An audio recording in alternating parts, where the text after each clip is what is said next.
In this activity, you learn to send personalized emails to make it easier and more fun to coordinate plans with your friend. You also learned to manage your inbox to keep track of important emails and get rid of messages you don't need.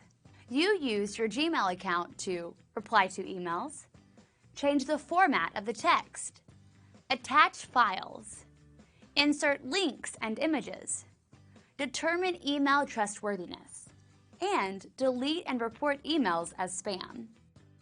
These activities are just some of the ways to effectively use email to communicate with friends, family members, coworkers, and acquaintances.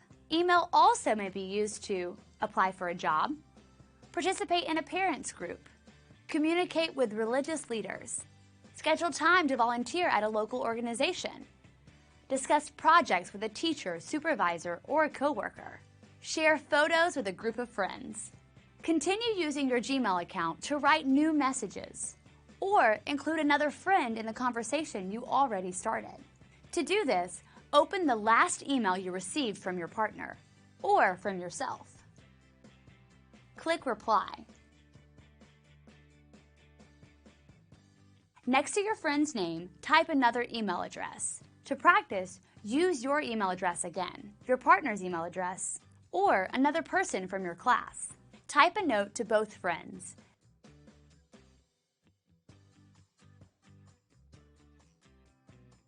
Then send the email. Another way to add someone to the conversation is to forward the email.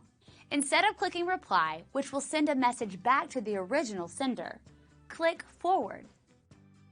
Enter a new email address. Use your partner's email address if you have one, or practice by using your own email address here as well.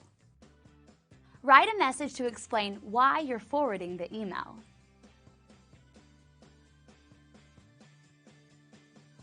Your new message and the original conversation are now included in the email. Finally, if you want to include someone in the conversation as an observer, use the option to CC. CC stands for carbon copy and means that the new recipient will see the email and may be included in future conversations, but they're not expected to respond. This is often used in work settings to include a supervisor or manager in a conversation between colleagues. Click the CC field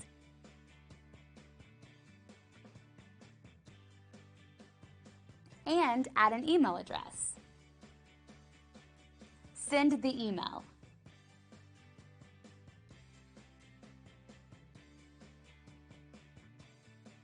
Nice work!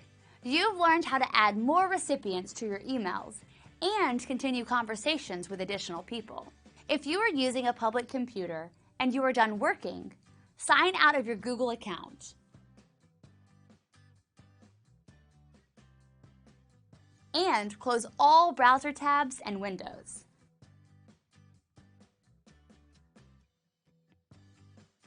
That way, the next person who uses this computer cannot access your account and your personal information. Now, it's your turn. Continue writing new emails. Include one more new person in the conversation using the to, forward, and CC fields. Move on to the next video.